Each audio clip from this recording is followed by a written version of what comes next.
of 3 heats, or effectively their semi-finals, for the 800 metres. Do you know what? I reckon that 1:43.22 is one of the best runs we ever saw from the great Steve Cram, who is, of course, here commentating. Not just a brilliant 1500-metre runner and miler. Well, the qualification would have been quite gentle had they been aiming to get through to the semis on Friday, but this is 2+2 from 3 heats straight into Sunday's final. And on the outside, oh, yawning there, but I'm sure he's up for it. I've been watching him the last 5 minutes. Jamie Webb of England. European indoor silver, European indoor bronze. Hasn't quite fired, though, this season as he has in previous years.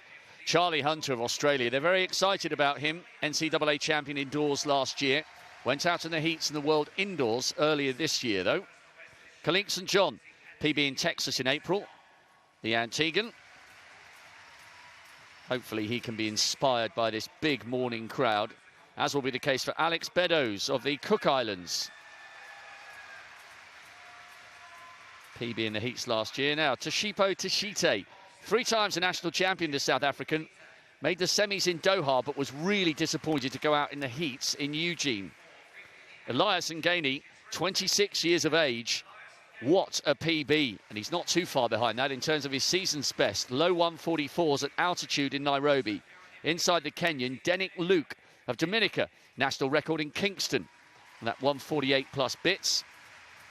And on the inside, almost a home introduction on a blue track with the blue vest. Scotland's Guy Learmonth, 6th in Glasgow over the 800 metres. Semis in London at the Worlds, but not close to his PB of 144.7 yet this season. And this is tough. Only the first 2 guaranteed a place in Sunday's final. Ngani is the fastest in the field this year, with Tashite not too far behind him. Kenyan in 4, South African in 5.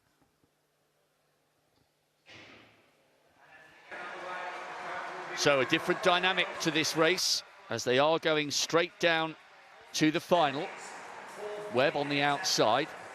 Ngani of Kenya not really interested in this pace at the moment as they break down the back straight. Jamie Webb having a good look across. Learmonth of Scotland has just got himself boxed. And it's Tashite leading, the compact figure from South Africa, looking very comfortable at the front. Well, as you say, Rob, this is a completely different dynamic when it's just the first 2 going straight to the final. The South African happy to take this one out, dwarfed by those following behind. We'll keep an eye on the splits here. Guy Learmonth in the mix with his man bun for Scotland. Let's go through the first 400 metres. 55.4 at the bell in this first of 3 heats for the 800, and now it's the NCAA indoor champion from last year, Charlie Hunter of Australia, taking it on. Webb's in a good position here, but he's had a hit and miss season by his own high standards. If he can strike from here, he's well placed.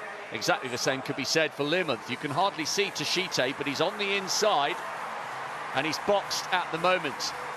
Hunter winding it up inside 200 to go. Webb's face is a picture of concentration.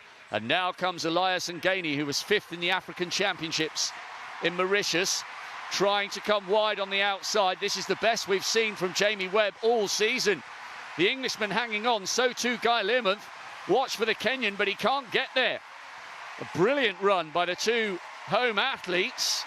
Jamie Webb through to the final, and so too Guy Learmonth, who, by the way, hadn't run inside 147 until today this season. Excellent work by the Englishman and the Scot. Ngani and Tashite, the Kenyan and the South African, will run out of it. Webb and Learmonth will be in the Commonwealth final on Sunday, and they are delighted. Well, understandably so. Both have had hit and miss seasons, troubled seasons, not at their best, as you say.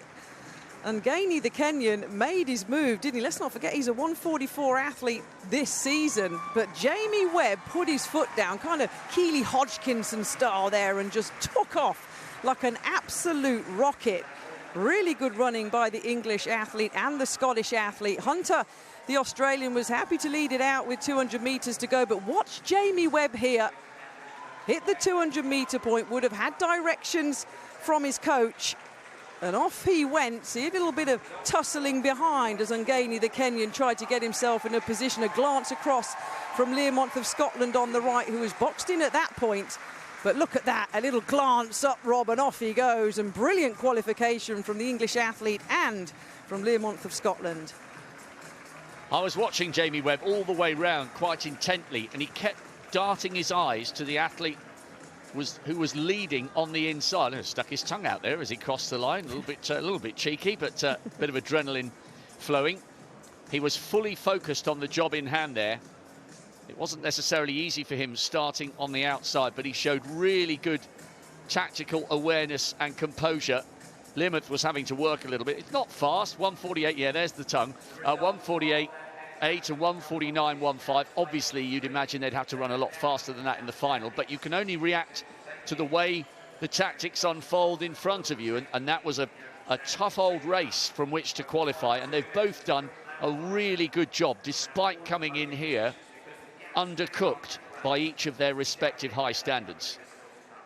Yeah, middle distance races at major championships are all about the medals, and it's an absolute treat when you get the medals and fast times, which we've had obviously recently in the last couple of years. But that was a good move there by Learmonth. Look at that, got himself onto the shoulder of the Australian. A little bit of rocking and rolling from the Scottish athlete, but job done in tough qualifying conditions. A nice little rest up now for those two home nation athletes.